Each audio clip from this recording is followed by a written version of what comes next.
Misal ada kotoran kucing keinjak, Anda sedang berwudu, itu nggak batal. Dan bukan rambut. Artinya kalau ada yang berwudu hanya rambutnya saja, maka tidak sah wudunya. Yang pertama bukan basuh rambut, tetapi mengusap kepala. Mengusap. Kalau basuh rambut, wah, itu yang sulit.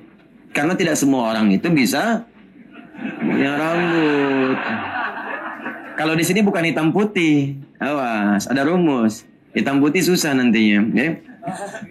Baik. Nah, karena tidak semua punya rambut gitu. Jadi bukan rambut yang dibasuh, kepala yang diusap. Ya, dalilnya apa Ustaz? Quran surah ke-5 ayat ke-6, paling kiri sebelah atas. Ya ayyuhalladzina amanu, wahai orang-orang yang telah beriman, idza qumtum ila shalah, jika engkau ingin menunaikan salat dengan sempurna, faghsilu wujuhakum, maka mulai basuh, berwudu dengan membasuh wajahmu. Langsung ada 4 yang utama.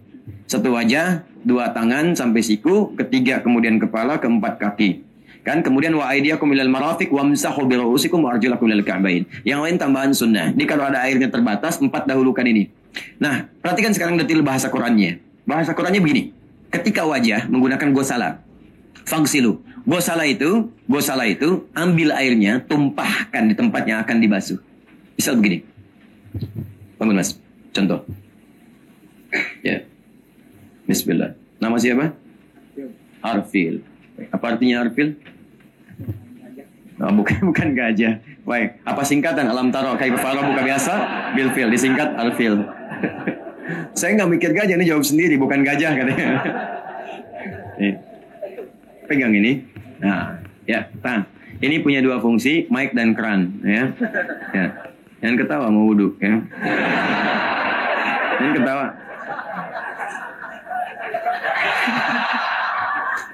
Fokus ini, lihat. Dah, fokus. Ambil airnya, putar kerannya, pelan-pelan, jangan berlebihan. Ambil air. Nah, sekarang kita mau wudhu. Ketika kemudian mulai masuk kepada, jangan ketawa. Mulai ingin ke wajah, bahasa Qur'annya gosala. Gosala itu ambil airnya, tumpahkan di tempat yang akan dibasuh di wajah. Batasannya di sini. Ya kan? Nah, ini sampai kening ke sini, ke bagian muka, dengan ditambah di bagian bawah telinga sedikit di sini. Ya. Di sini ya. Jelas? Baik, saya berbalik lagi, ambil, tumpahkan di sini. Ya. Kemudian lihat 2 jemari ini, yang telunjuk menyapu di ujung mata gini. Tuh, untuk menghilangkan kotoran-kotoran.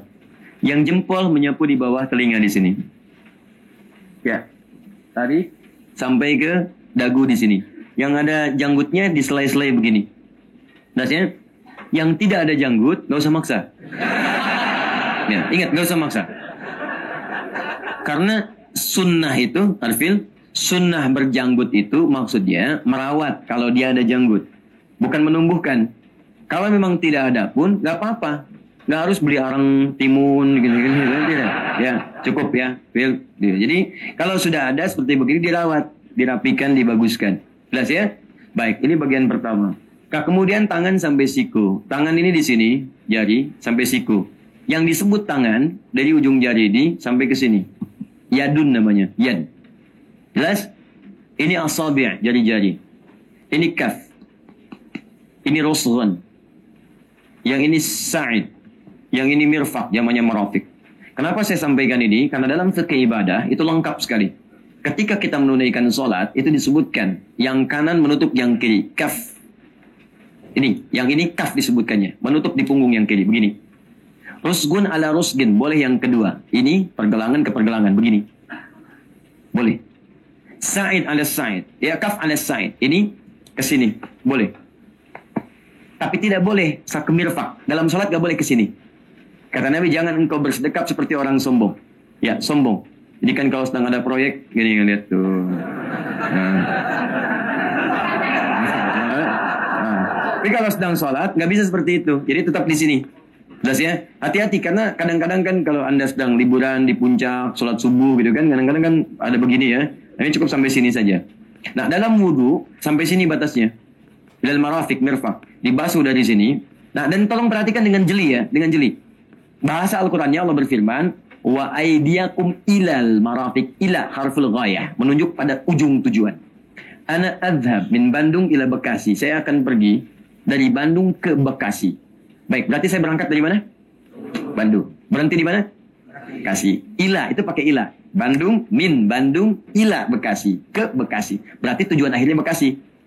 Berarti saya berangkatnya dari Bandung ke Bekasi. Dan bukan ke Bekasi dulu, baru ke Bandung, ke Bekasi lagi. Ya, bukan begitu caranya.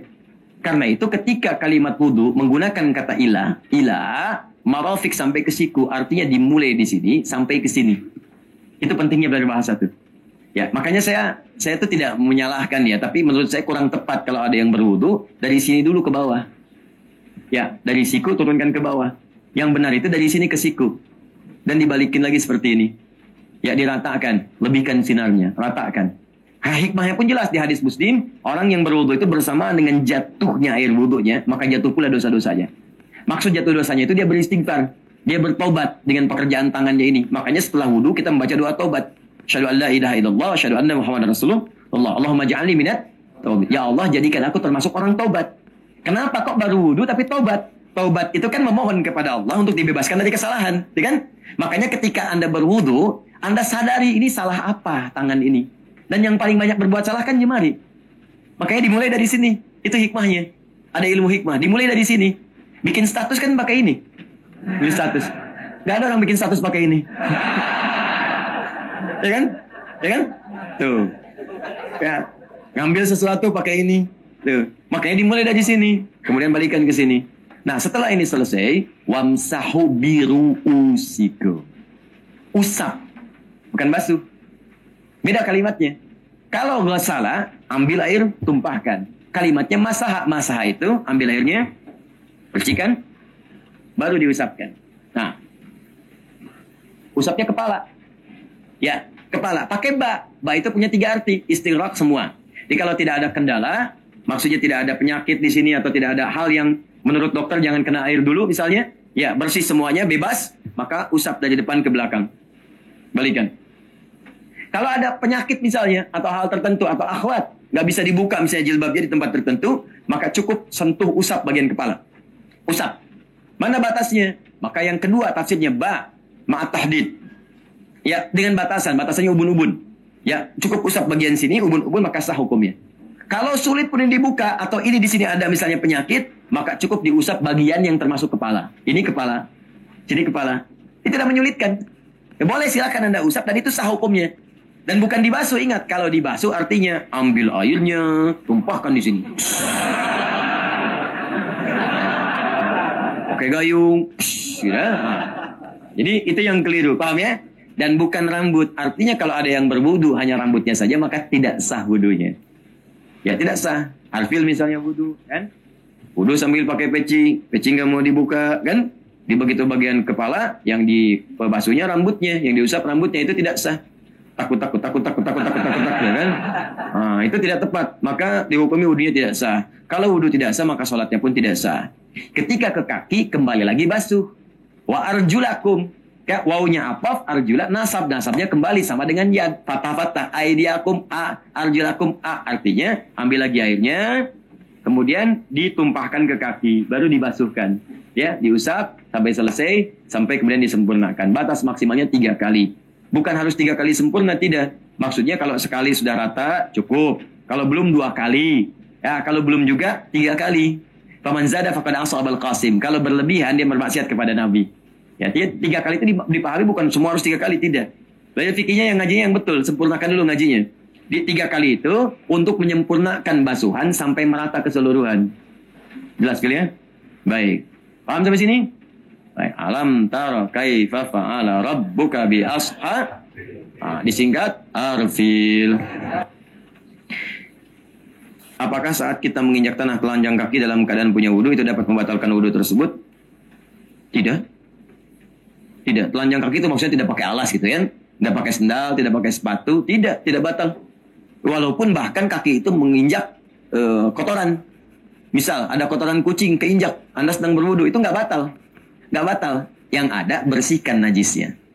Ya, cuci kaki Anda. Ya, pastikan najis itu hilang. Ya kan? Kotoran kucingnya hilang. Bagaimana memastikannya? 3 hal. Ya, 1, hilang warnanya. Bersihkan sampai warnanya hilang. Hilang habis. 2, hilang baunya. Warna hilang, cium, masih ada baunya nggak? Hilang. 3, hilang rasanya. Gimana caranya? Oh ya udah Ustaz, pakai rumus surah Al-Zalzalah. Ijajul jilatil jilat-jilat gitu. Oh, tidak. Bukan begitu caranya. Yaghlibuhu ghalabatul dhanni. Maka putuskan dengan prasangka kita yang paling kuat. Kalau warna sudah nggak ada, bau sudah normal, nggak usah dirasain. Udah hilang sendiri, ya. Diboleh, silakan nginjak tanah itu sah. Dan tanah itu sepanjang tidak ada najis suci sifatnya. Ju'ilatul ardu li wa li ummati masjidan tahura. Dijadikan bagiku setiap tanah itu dipijak itu bahkan diinjak suci sifatnya bersih. Jelas ya? Baik. Kecuali hukum orang tayamum mengusap khuf dan kemudian dia buka sepatu. Nah, itu berbeda hukumnya. Karena tidak ada pertanyaan, saya tidak jawab.